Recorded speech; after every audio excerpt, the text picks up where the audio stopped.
यार हर्ष कहाँ गया आज? तो दिख ही नहीं रहा। चलो कोई नहीं, तब तक आराम कर लेते हैं।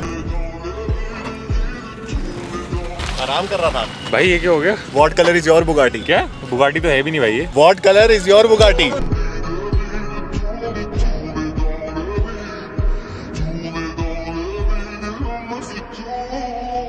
तो दोस्तों मैंने MLM ज्वाइन करके इंडिया की पहली बुगाटी खरीद लिया है। इसका नाम है बुगाटी 700 और ये इंडिया में पहली है और पूरी वर्ल्ड की भी पहली है। और एक बुगाटी टॉप जी के पास पर जो टॉप जी है इंटरनेट से बैन हो गया। मैं इंटरनेट पे अभी भी हो, जो उनकी हसलर यूनिवर्सिटी है उसकी सब्सक्रिप्शन $49 की है, कार्वर्सल की फ्री है, तो इसलिए जाके सब्सक्राइब कर लो और एक रियल कार्वर्सल प्रो बन जाओ। तो ये दोस्तों हमारी XUV 700 और इसे ऑलमोस्ट 8 महीने हो गए हैं। भाई 9 महीने हो गए। अच्छा 9 महीने हो गए हैं।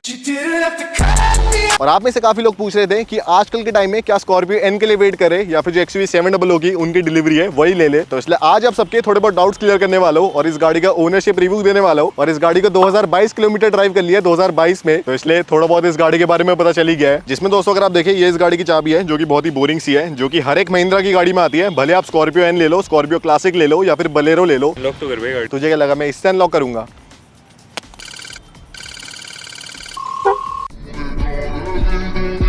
रियल टॉप जीज अपनी गाड़ी को अपनी चाबी से अनलॉक नहीं करते, अपनी घड़ी से अनलॉक करते हैं। तो दोस्तों ये इस गाड़ी का मेरे ख्याल से बेस्ट फीचर है पूरी गाड़ी में। भले इस गाड़ी में आपको एड्रीनॉक्स मिलता है, इंजन है मेरे ख्याल से बेस्ट है जिसमें आपको 200 bhp मिलती है। और अगर आप पेट्रोल में देखें इसके सेगमेंट में कोई भी गाड़ी नहीं है, लिटरली कोई भी गाड़ी नहीं है जो कि इसके आसपास हो पेट्रोल में, क्योंकि जो इसके इंजन की रिफाइनमेंट है, जो इसकी पावर डिलीवरी है कुछ ज्यादा बड़ी है। फिर दोस्तों ये इस गाड़ी का मेरे ख्याल से सेकंड बेस्ट पार्ट है बाहर में, जिसमें अगर आप देखें ये लाइट्स काफी कूल है, जिसमें आपको ऐसे कोई भी प्रोजेक्टर वगैरह नहीं मिलते, लेकिन जो इनका थ्रो है काफी ऐसे यूनिक सा है, काफी ऐसे व्हाइट लाइट आती है और सही में इनमें आपको बहुत ही तगड़ी ऐसे रेंज वगैरह मिलती है। पर दोस्तों इस गाड़ी में कमी है, जिसमें ये मुझे बहुत ही बड़ी कमी लगती है, इसके डोर हैंडल। जिसमें इसका AX7 वाला वेरिएंट है, AX7L वाला वेरिएंट नहीं है, तो इसलिए इसमें आपको जो साइड डोर हैंडल है आपको इलेक्ट्रॉनिक वाले नहीं मिलते। और काफी ऐसे चोमू से लोग होते हैं राघव जैसे जो इन्हें खोल के छोड़ देते हैं और बढ़िया फिर कहते हैं भाई गाड़ी में खराबी है। और हाँ दोस्तों ये भी मुझे काफी अच्छे लगते हैं लॉयस, जिसमें आपको 18 इंच के मिलते हैं, जो कि स्कॉर्पियो एन से मेरे ख्याल से ज्यादा अच्छी है। और आप में से काफी लोगों ने स्कॉर्पियो एन बुक करा रखी है, लेकिन मुझे पर्सनली इसकी लुक्स काफी सही लगती है। पीछे अगर आप दोस्तों देखें इसकी एक काफी तगड़ी कहानी है, जिसमें अगर आप देखें सारे जो यूट्यूबर है आपको कहते हैं कि इस गाड़ी में 5 स्टार रेटिंग है, किसी गाड़ी में 4 स्टार रेटिंग है, पर उनमें से किसी ने भी टेस्ट नहीं करी वो 5 स्टार रेटिंग। लेकिन मैंने 2 बार टेस्ट कर ली है, जिसमें पीछे इस गाड़ी पे एक बार ही पेड़ गिर गया था काफी ऐसे बड़ा वाला, जिसमें ऐसे इसके बम्पर वगैरह और सारा कुछ ऐसे पिचक गया था, तब भी ये गाड़ी काफी सेफ रही और जिसका पूरा स्ट्रक्चर है एकदम सही रहा। सेकंड टाइम क्या हुआ कि इस गाड़ी के पीछे से एक बार एटियोस ने एकदम ठॉक करके मारा, ये गाड़ी खड़ी हुई थी, जो एटियोस से पूरी टूट गई, ऐसे पिचक गई, पर इस गाड़ी का जो बम्पर है ऑलमोस्ट सेफ था। तो इसलिए जिसमें आपको सेफ्टी मिलती है काफी तगड़ी मिलती है, उसमें कोई डाउट नहीं है।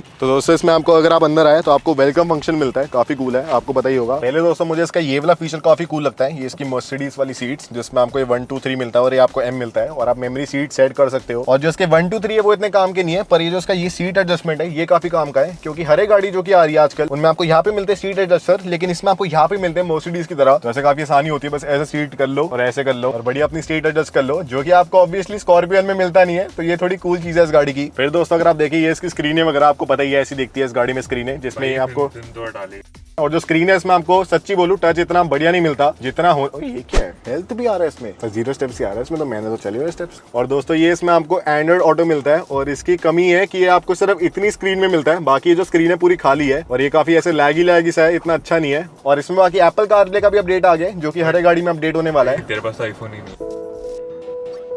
पर दोस्तों अगर आप इधर देखें ये इसके AC की कंट्रोल है और इसमें मेरे ख्याल से एक बहुत ही बड़ी कमी है इस गाड़ी में, क्योंकि जो कंट्रोल है आपको इतने ज्यादा रिस्पॉन्सिव नहीं मिलते। अगर आप ऐसे बटन दबाएंगे तो थोड़ी देर बाद कमांड पूरी हो रही है। और इधर अगर आप देखो मैं ऐसे पूरा कर रहा हूँ और उसके थोड़ा एक स्प्लिट सेकंड का डिफरेंस है मेरे कमांड में और उसके काम करने में, तो इसमें थोड़ा लैग है। और साथ ही में अगर आप इस गाड़ी को स्टार्ट करते हैं जब एकदम से, तो तब ये और थोड़ा स्लो हो जाते हैं और एकदम से कमांड पकड़ते नहीं है, जो कि थोड़ा खराब है। और ये अगर आप देखें इसका रेयर वाला जो कैमरा है उसका बटन है और इतना कैमरा एकदम बेकार कैमरा है, जिसमें आपको गाइडलाइंस तो मिलती है पर इसका इतना सा साइज है, बस इतना छोटा साइज है जिसे आप थोड़ा बड़ा कर सकते हैं। और इसका रेजोल्यूशन वगैरह भी बहुत ही बेकार है। जो बाहर की कार्स है फॉर एग्जांपल स्कोडा वगैरह की, उनमें आपको बहुत ही ऐसे बढ़िया क्वालिटी मिलती है, लेकिन इसमें काफी ऐसे बेकार सी है। पर दोस्तों अगर आप ये देखिए इसका जो ये वाला कंट्रोल है, मुझे पहले लगता था इसका कुछ काम नहीं होता होगा, ऐसे बस ये शो के लिए, पर रियली में इसका कंट्रोल है। तो आप ऐसे ऑडियो बढ़ा सकते हैं। और हाँ ऊपर आपको बड़ी वाली सनरूफ मिलती है, भी निकल के एक बार ट्राई कर लीजिए। Hey guys what's up. दोस्तों इस गाड़ी में आपको सनरूफ मिलती है, पता है, ये स्क्रीन वगैरह आपको मिलती है, चलो सही है भाई। लेकिन जो इस गाड़ी का एक फीचर है जो कि मैंने सबसे ज्यादा यूज करा है और सच्ची में यूज करा है, मुझे लगा नहीं था कि यूज का होगा, वो है इसकी एलेक्सा। कि जैसे मान लो Alexa open the sunroof, Alexa close the sunroof, वो एक चीज डिसाइड कर ले, कंफ्यूज क्यों कर रहे हैं? पर दोस्तों ये भी इसका काम नहीं है, सबसे ज्यादा काम में तब आती है जब आपको ऐसे कोई गाना वाना चलाना होता है और आपको ऐसे फोन वोन पे ऐसे कोई देखना नहीं है, बस आपको बोलना है एलेक्सा प्ले रिंकी आगे पापा। तो दोस्तों इतनी कमांड आपकी कोई नहीं सुनने वाला जिंदगी में जितनी आपकी एलेक्सा सुनने वाली है। और अगर आप देखिए जो इसकी सीट्स वगैरह है उनमें आपको सही कंफर्ट मिलता है, आपको सही साइड में ऐसे पैडिंग वगैरह मिलती है। पर अगर आपको कंपेयर करना है स्कॉर्पियो एन का कंफर्ट और इस गाड़ी का कंफर्ट, तो मेरे ख्याल से आपको डीलरशिप जाना चाहिए और खुद कंपेयर करना चाहिए, क्योंकि हो सकता है कि आपको ये कंफर्टेबल लगे या फिर आपको वो लगे। पर अगर आप लॉन्ग टर्म में देखें तो आपको ये लगने वाली है, क्योंकि इसकी थोड़ी सिटी लाइक सस्पेंशन है और उसकी थोड़ी ऑफ रोडिंग ओरिएंटेड है, तो इसलिए उस गाड़ी में आपको थोड़ा कम कंफर्ट मिलने वाला है एज कम्पेयर टू ये वाली गाड़ी। तो दोस्तों मैंने आपको स्टार्टिंग में बताया था कि इस गाड़ी का जो इंजन है इसका बेस्ट पार्ट है और रियली में इसका बेस्ट पार्ट है, और जो इसकी ट्रांसमिशन है जो कि 6 स्पीड की टॉर्क कन्वर्टर है वो भी काफी सही है, जिसमें अगर आप एकदम इसे डी पे डालते हैं तो जो इंजन है एकदम ऐसे आवाज भी नहीं करता और गाड़ी चल रही है ऑब्वियसली। और जो स्टीयरिंग है एक बार देखो यार कितना ज्यादा इसका स्मूथ है, एकदम देखो बहुत तगड़ा स्टीयरिंग है। और इसके सेगमेंट की अल्काजर वगैरह सब चलाई हुई है और उनमें आपको जो स्टीयरिंग है थोड़ा हार्ड मिलता है, इसमें थोड़ा सॉफ्ट है। और दोस्तों अगर आप ये देखें इसकी सस्पेंशन है, और सस्पेंशन में इसमें एक कमी लगती है मुझे, जो कि हर एक XUV 700 ओनर को फील हुई होगी कि जो इसकी लेफ्ट साइड की सस्पेंशन है उससे आवाज आती है। और इनिशियली मुझे लगा था कि भाई मेरी गाड़ी तो बढ़िया वाली है, मुझे ऐसे बढ़िया वाला एकदम मॉडल मिला है तो इसलिए कोई आवाज वगैरह नहीं आने वाली, लेकिन इसमें भी आवाज आती है। वो हर एक गाड़ी में आवाज है और वो मैन्युफैक्चरिंग डिफेक्ट ही है जो कि शायद सॉल्व नहीं हो सकता। तो अब दोस्तों जिस गाड़ी का ADAS है आपको लगता होगा कि ऐसे यूजलेस फीचर है, मुझे भी लगता था, लेकिन अब आपको डेमोन्स्ट्रेट करके दिखाता हूं। अगर आप देखें सामने तो आपको लेफ्ट में भी लाइन मिलती है और आपको राइट में भी लाइन मिलती है, जो कि बहुत ही जरूरी होती है ADAS के लिए। और अभी अगर आप देखें गाड़ी की स्पीड है 47-49 की, अगर मैं इसे 60 से ऊपर लेके जाऊंगा तो जो इसका ADAS है अपने आप एक्टिवेट हो जाएगा। ADAS एक्टिवेट हो चुका है। अब जो इसका लेन कीप असिस्ट है अपने आप ऐसे इसे असिस्ट करता रहेगा। अगर आप आगे देखो टर्न है और ये गाड़ी अपने आप टर्न मारेगी अब, जो कि बहुत ही कूल फीचर है। मैं हाथ इस पर हटा नहीं पाता भाई, इतना भी इस पर विश्वास होता नहीं है वैसे अभी, ट्रैफिक भी ज्यादा है और आप भी ऐसे बहुत ज्यादा इस पे रिलाय मत करना, पर थोड़े बहुत मिनट के लिए आप इसे यूज कर सकते हो और थोड़ा ऐसे मजा ले सकते हो। ये कितने किलोमीटर चला दी तुमने? ये यार 2022 किलोमीटर 2022 में, अब 2031 हो गया, 10 साल आगे चली गई है गाड़ी। तो इतनी कम क्यों, मतलब इतना, ये तो बहुत ज्यादा टाइम है यार। एवरेज थोड़ी कम है यार इस गाड़ी की तो पर बाकी 2000 किलोमीटर जितने चले हैं मजेदार चले, ऐसे मजा आया एकदम। और सर्विस कॉस्ट क्या पड़ी थी इसकी जो पहली सर्विस कराई थी? वो तो फ्री थी यार, उसके बाद हुई नहीं है, 10,000 किलोमीटर पे होगी उसके बाद। एस्टिमेट कितना होता है मतलब महिंद्रा की एक सर्विस का? जैसे जो मेरा डीलरशिप है वो तो सस्ती ही कराते हैं और मतलब उनसे काफी सालों से कार्स वगैरह ले रहे हैं, तो वहाँ पे इतनी कुछ कॉस्ट होती नहीं है, तो इसलिए सर्विस का इतनी तो है नहीं, इसकी टेंशन, सर्विस हो जाएगी, बढ़िया होगी।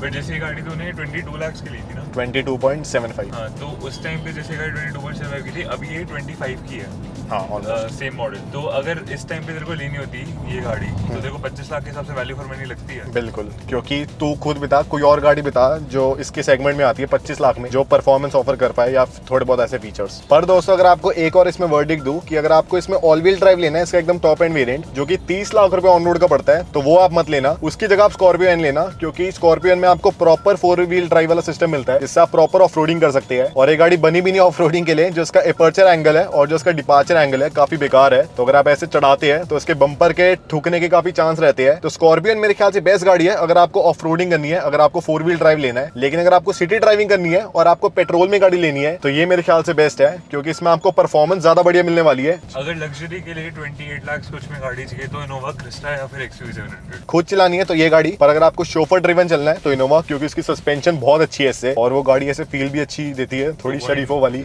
एवरेज दिखाई देता हूँ यार, बहुत ही बेकार है, 7.2 की एवरेज है, जो कि मेरे ख्याल से थोड़ी सही है, क्योंकि मैं चलाता हूँ तो भाई 6.5 की आती है, तो एवरेज थोड़ी कम है। पर अभी 2000 किलोमीटर ही चली है, लोग कहते हैं कि जब इसकी जो पहली सर्विस होगी प्रॉपर वाली तो शायद इसकी एवरेज थोड़ी खुलेगी, पर पता नहीं कभी होंगे 10,000 किलोमीटर तो इसलिए अभी तो 7 की एवरेज ही है। ये अब तो 25 लाख का मॉडल है ना, तो अगर उससे 10 लाख कम तेरा बजट होता, 15 लाख होता, तो कौन सी गाड़ी लेता? स्कॉर्पियो एन का बेस मॉडल। स्कॉर्पियो थोड़ी ऐसे बड़ी बड़ी भी लगती है और उसके पेट्रोल में आपको प्रॉपर 200 bhp मिलती है, तो मैं वही लेता एकदम उसका बेस मॉडल, और फिर वो वीडियोस बनाता बढ़िया बेस टू टॉप वाली और बढ़िया ऐसे व्यूज वगैरह लेता। और ये अगर तेरा बजट 25 की जगह 35 होता भाई फिर तो बढ़िया गाड़ी लगती है मुझे। फॉर्च्यूनर का बेस मॉडल भी नहीं आता अब तो यार 35 में गाड़ियाँ बहुत ही कम है, वैसे कंपस ही लेनी पड़ेगी फिर तो, पर वो भी अच्छी नहीं है। सेकंड हैंड कोई गाड़ी देखूंगा ऐसे कोई 5 सीरीज वगैरह, शायद मेरे ख्याल से ज्यादा वैल्यू फॉर मनी होगी। अगर वो लेनी है तो हाँ वो भी कह सकते हैं, पर बहुत बजट बढ़ जाएगा फिर। हाँ, 10 लाख का। तो दोस्तों यही था मेरा ओनरशिप रिव्यू, और मैं काफी ज्यादा एक्साइटेड हूँ इस गाड़ी से, और तभी बेची नहीं ऑब्वियसली, और ना बेचने का कोई प्लान है। और अगर आपको स्कॉर्पियन लेनी है आप ले सकते हैं, बहुत कूल गाड़ी है। लेकिन अगर आपकी इसकी डिलीवरी आ रही है और आपका सिटी का काम है मेनली, आपको बिल्कुल ऑफ रोडिंग नहीं करनी, तो ये गाड़ी बहुत ही बढ़िया है। ऐसे स्कॉर्पियन की फेम के अंदर ये थोड़ी ओवर शैडो हो गई है, पर मेरे ख्याल से काफी तगड़ी गाड़ी है। और बाकी यही था आज की वीडियो में। अगर आपको पसंद आए तो लाइक शेयर सब्सक्राइब कर देना, और प्लीज सब्सक्राइब करना अगर आपको ऐसी और वीडियो देखनी है।